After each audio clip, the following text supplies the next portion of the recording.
In this video, we'll cover how to change your name in Fortnite.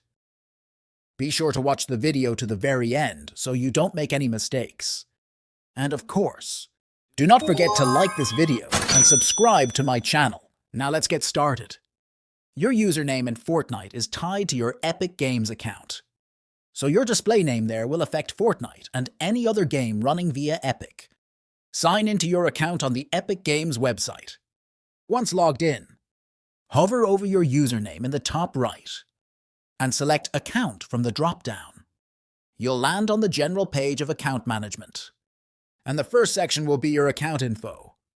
Hover over the blue Edit button. A reminder will appear that you can only change your name once every 2 weeks. Click the Edit button to begin. Enter your new name and click the checkmark, then click Confirm.